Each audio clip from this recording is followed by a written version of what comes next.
ஆட்சிக்கு வந்து 60 நாள் ஆகுது. அப்பெல்லாம் கரூர் மக்களை சந்திக்காம கரூர்ல ஒரு எம்எல்ஏ ராஜினாமா பண்ண உடனே கிளம்பிட்டாண்டா கைப்புள்ள கரூருக்குன்னு ஜரூரா கிளம்பினியே. நீ இடைத்தேர்தல் பிரச்சாரத்திற்கு போன உடனே இடைத்தேர்தல் கேன்சல் ஆச்சு பாத்தியா? இதுக்கு பேர் தான் ஆப்பு. காலையில கரூர்ல கப்சா விட்ட, மாலையில கோத்து கண்ணத்திலே பலார்னு விட்டுச்சு. ஆமா, நீ திமுக கட்ட மாட்டிக்கிட்ட. கரூர் வழக்கு நீதிமன்றத்தில் இருக்கிறப்போ பொது வழியில் பேசக்கூடாதுன்னு உனக்கும் தெரியல.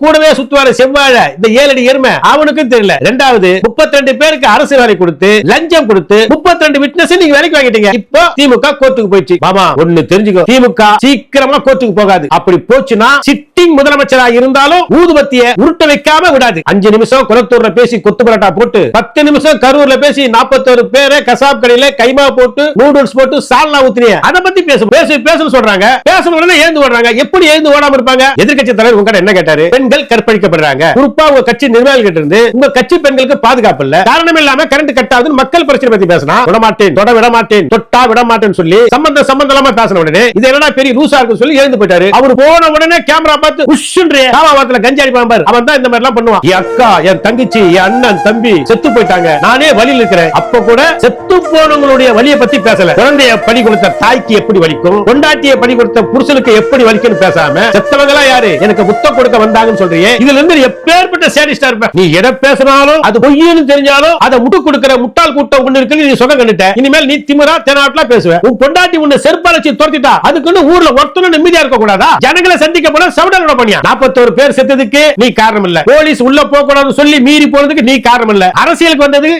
நீ காரணம் இல்ல. எப்பா எங்களை ஆள விடுறா தற்குறி.